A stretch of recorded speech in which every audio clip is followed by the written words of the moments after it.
शुभं करोति कल्याणम् आरोग्यं धनसम्पदा शत्रुबुद्धिविनाशाय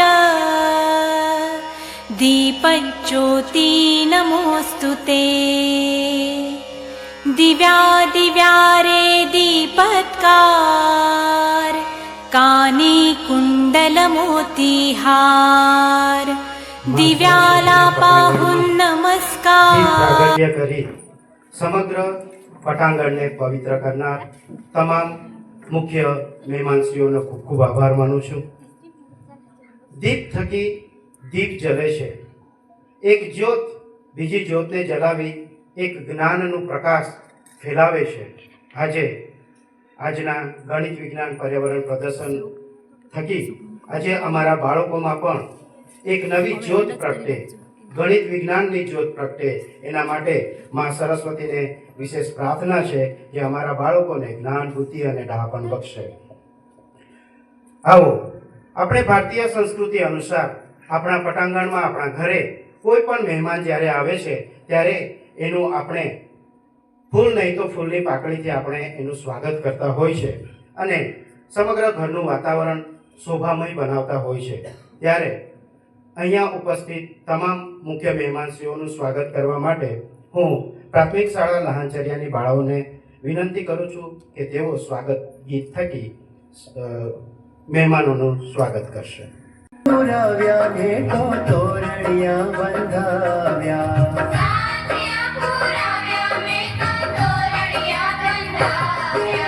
તમારા ચરણો અમારે આંગણ લાવો,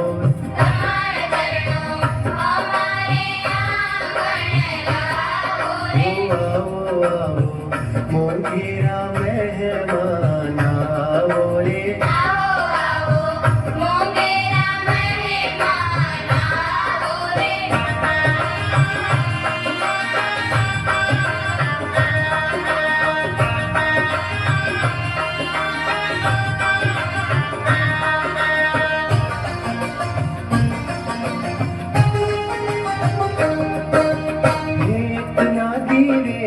પૂરી દીવડા પ્રગટાવ્યા,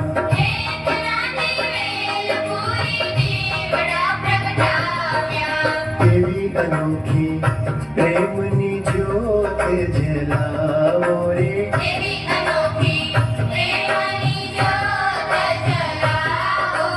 આવો આવો મોંઘેરા મહેમાન આવો રે.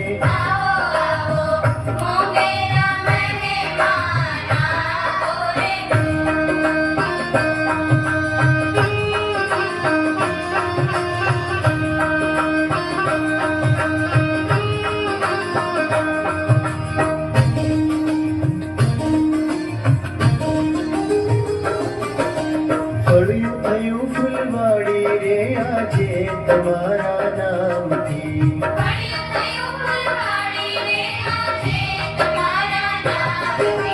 હવે તમારી દિવ્ય સુગંધ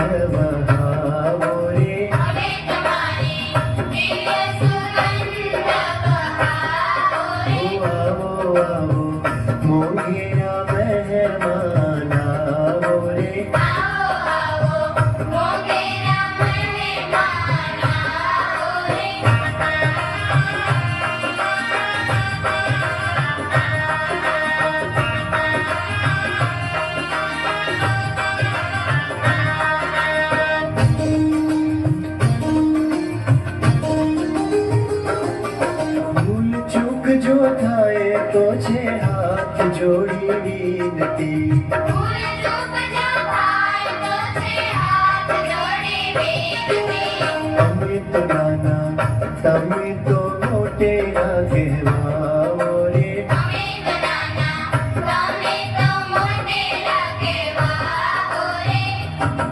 હો આવો આવો મોટેરા મહેમાન આવો રે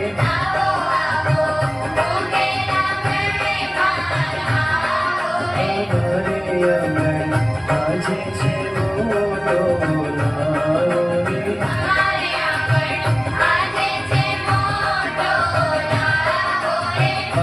આવો મોટેરા મહેમાન આવો રે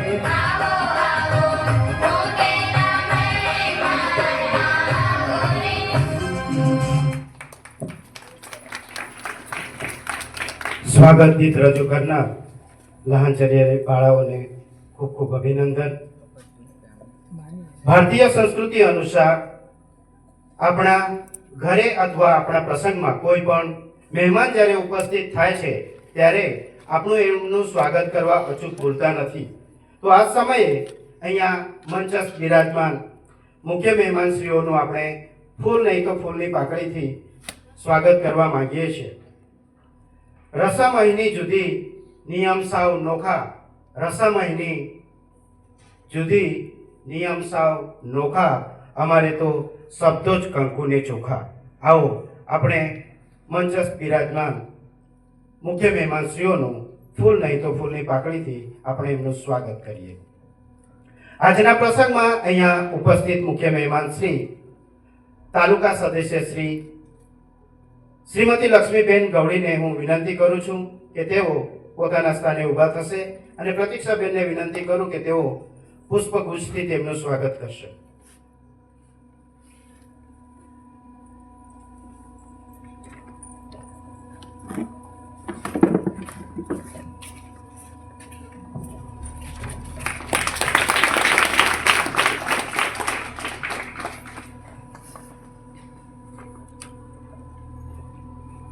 ગ્રુપ ગ્રામ પંચાયતના ઉપસરપંચ શ્રી દિલીપભાઈ પવારનું સ્વાગત કરવા માટે હું શાળાના આચાર્ય શ્રી તથા કેન્દ્રના કેન્દ્ર શિક્ષક શ્રી હિતેશભાઈને વિનંતી કરું છું.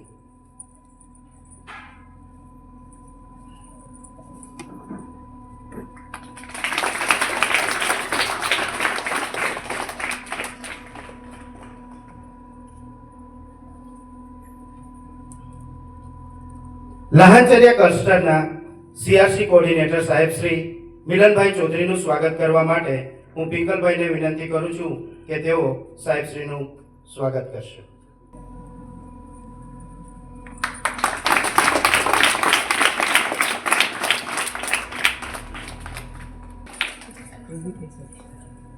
લહાનચર્યા કેન્દ્રના કેન્દ્ર શિક્ષક શ્રી હિતેશભાઈનું સ્વાગત કરવા માટે હું સુનિલભાઈને વિનંતી કરું છું.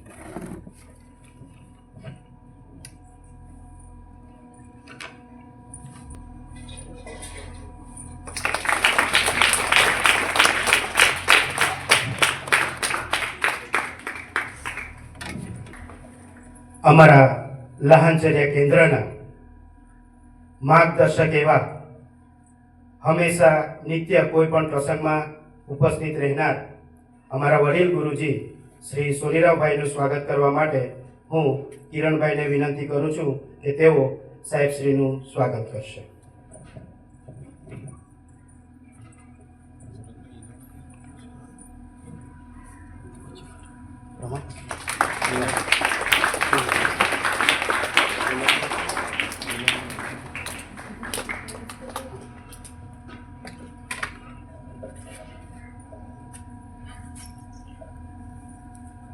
મુખ્ય મહેમાનશ્રીઓ તથા નિર્ણાયક ગણનો ખૂબ ખૂબ આભાર.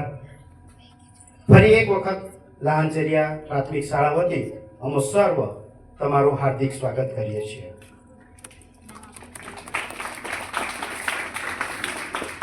કાર્યક્રમના મુખ્ય અતિથિ તાલુકા પંચાયતના સદસ્ય શ્રીમતી લક્ષ્મીબેન ગવળી, લહાનચર્યા ગ્રુપ ગ્રામ પંચાયતના લોકપ્રિય ઉપસરપંચ શ્રી દિલીપભાઈ પવાર, ગ્રામ પંચાયતના સદસ્ય બહેનશ્રી લાહણચર્યા એસએમસી કમિટીના અધ્યક્ષશ્રી, સદસ્યશ્રીઓ, લાહણચર્યા કેન્દ્ર શિક્ષકના ઉત્સાહી મુખ્ય શિક્ષક હિતેશભાઈ, સૌ ક્લસ્ટરના મુખ્ય શિક્ષકશ્રીઓ, સૌ શિક્ષક મિત્રો, ભાઈઓ અને બહેનો, વાલીગણ, આ શાળાના ભૂલકાઓ તથા જેમના માટે આ કાર્યક્રમ યોજવામાં આવ્યો છે એવા બાળ વૈજ્ઞાનિક મિત્રો, આપ સર્વ જાણો છો એમ આજરોજ આપણે ત્યાં અહીં બાળ વૈજ્ઞાનિક પ્રદર્શન ઉજવવા જઈ રહ્યા છે ત્યારે દર વર્ષની જેમ આ વર્ષે પણ ગણિત, વિજ્ઞાન, પર્યાવરણ પ્રદર્શન થીમ અંતર્ગત વિકસિત નવભારત થીમ અંતર્ગત સ્ટેમ પ્રોજેક્ટ અંતર્ગત ઉજવવા જઈ રહ્યા છે ત્યારે આ સ્ટીમ નો મતલબ છે science, technology, engineering and mathematics.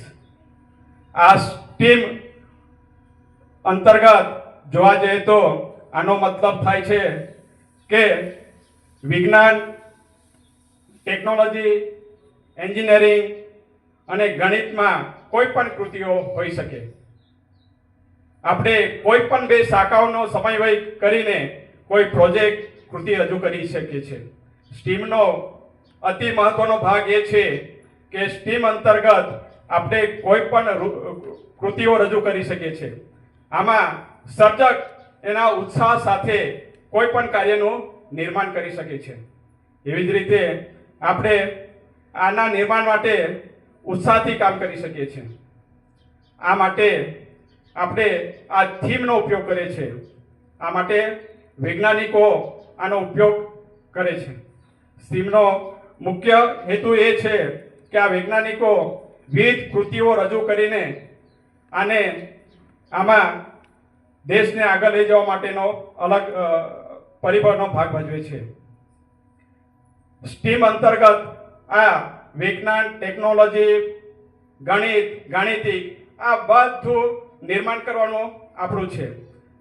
આ અંતર્ગત આપણા આ વર્ષે પણ 5 વિભાગ આપવામાં આવ્યા છે. આ 5 વિભાગ અંતર્ગત આપણે પ્રથમ વિભાગ છે ટકાઉ ખેતી, પછી કચરો નું નિશ્ચેતન, પ્લાસ્ટિક પદાર્થો, ગ્રીન ઉર્જા, પછી ગાણિતિક મોડલ, ને ત્યાર પછી આવે છે છેલ્લે સ્વચ્છતા અને જળ સંરક્ષણ અને management, water conservation there management. દર વર્ષે આ રીતે આપણે 5 વિભાગ હસ્તક આ કાર્યક્રમની ઉજવણી કરીએ છીએ. હવે વિકસિત અને નવભારત નિર્માણ માટે આ સ્ટીમ અંતર્ગત આપણે નવી આઈડિયા, નવી ટેકનોલોજીથી આ કૃતિઓ આપણે અહીંના જે બાળ વૈજ્ઞાનિક મિત્રો છે એ આપણે અહીં એ કૃતિઓ પ્રેઝન્ટેશન કરશે. આપ સૌ અહીં આપણે એ કૃતિઓનું આપણે નિહાળવાનું છે અને એમને જે તૈયારી છે, સર્જનાત્મક શક્તિ છે એ આપણે એમની પાસેથી શીખવાની છે. એવી જ રીતે સાથે આજના કાર્યક્રમમાં આમને તૈયાર કરનાર સૌ મુખ્ય શિક્ષક મિત્રો તથા સૌ બાળ વૈજ્ઞાનિક મિત્રો પોતાની મહેનત અને સર્જનાત્મક શક્તિ માટે આપણે એમને સરાહના કરીએ છીએ. આ કાર્યક્રમમાં સૌ બાળ વૈજ્ઞાનિક મિત્રોને હું શુભેચ્છા પાઠવું છું, અભિનંદન કરું છું. હવે આજના પ્રસંગ અંતર્ગત એક થોડીક અબ્દુલ કલામની શાયરી છે એ શેર કરીશ. સપને वो नहीं होते जो नींद में आए, सपने वो नहीं होते जो नींद में आए, सपने वो होते हैं जिसे पूरा किया बिना नींद ना आए. અહીં મને આયોજક મિત્રએ 2 શબ્દો બોલવા માટે તક આપી તે બદલ હું એમનો હૃદયપૂર્વક આભાર વ્યક્ત કરું છું. જય હિન્દ, જય ભારત, ભારત માતા કી જય. અસ્તુ. હા, એ મિસાઇલની એમણે શોધ કરી. બરાબર. અને એ મિસાઇલ થકી રોકેટ થકી આજે લોકો મંગળ ગ્રહ પર પણ જાય છે, ચાંદ પર પણ જાય છે. બરાબર ને? જાય છે કે નથી જતા? જાય છે. બરાબર. ચંદ્રયાન 3 ગયા વર્ષે લોન્ચ કર્યું. બરાબર ને? સુનિતા વિલિયમ્સ 14 દિવસના સફરે ગયા હતા અવકાશમાં અને કેટલા 18 મહિના અવકાશમાં રહીને આવ્યા. બરાબર. એ આજે એક વિજ્ઞાનની ખોજ છે. તમે રામાયણ અને મહાભારતનું સિરિયલ જોયું હશે. એમાં ઋષિ મુનિઓ ઝાડના નીચે વિદ્યાર્થીઓને શિક્ષણ આપતા હતા. એમની પાસે નહોતી સ્લેટ, નહોતી પેન. અત્યારે તમારી પાસે સરસ મજાના દફતર છે, સ્લેટ છે, પેન છે, નોટબુક છે, સરસ મજાના મોટા મોટા દરેક ક્લાસમાં સ્માર્ટ બોર્ડ છે. એ વિજ્ઞાનની અદ્ભુત ખોજ છે. એ તમારા જેવા કોઈક ને કોઈક વ્યક્તિએ ખોજ કરી છે. આપણે જે લખીએ છીએ બોલપેન, એની પણ કોઈક ને કોઈકે શોધ કરી છે. એટલે આજે આપણી સુધી આવ્યું છે. 2030 સુધીમાં આ વિશ્વ કઈ ગતિએ અને ક્યાં જઈને પહોંચશે એની આપણે કલ્પના નથી કરી શકતા. આવનાર દિવસોમાં આજે આપણે 5G ફોન વાપરીએ છીએ. 2022 થી જાપાન જ એક એવો દેશ છે જે 6G ફોન 2022 થી વાપરે છે. 6G network. જ્યારે આપણા ત્યાં 6G આવશે ત્યારે એ લોકો 7G કાં તો 8G વાપરશે. એટલી ટેકનોલોજી આજે હરણફાળ ઉધમકૂદ કરીને વિશ્વની ગતિએ દોડે છે. એક વિજ્ઞાનની ખોજ છે. વિજ્ઞાન આજે એટલું બધું આગળ વધી ગયું છે. જાત જાતની બીમારીઓ આવે છે, જાત જાતની સંકટો મુશ્કેલીઓ આવે છે, પરંતુ એનું નિરાકરણ કરવા માટે પણ આજે વિજ્ઞાન કટિબદ્ધ છે. એની સંશોધન કરી રહ્યું છે. તો આજે વિદ્યાર્થી મિત્રોને મારે એટલું જ કહેવું છે, એટલું જ વિનંતી છે કે તમે પણ ધ્યાન દઈને ભણો. જે ન સમજણ પડે તે અહીંયા ઉપસ્થિત જે પણ ગુરુજનો છે એમને પૂછો. તમે પણ કંઈક કરો, તમારા જીવનમાં તમે આગળ વધો. એ જ અમારી શુભકામના છે. અત્યારે આજના પ્રસંગે જેની વિશેષ આતુરતાથી આપણે રાહ જોઈ રહ્યા છે એવા વિજ્ઞાન ખંડનું લોકાર્પણ કરવા જઈ રહ્યા છે, ઉદ્ઘાટન કરવા જઈ રહ્યા છે, ત્યારે મંચસ્થ ઉપસ્થિત દરેક મુખ્ય મહેમાનને હું વિનંતી કરું છું કે આપણે વિજ્ઞાન ખંડ પાસે જઈશું અને એનું ઉદ્ઘાટન કરીશું.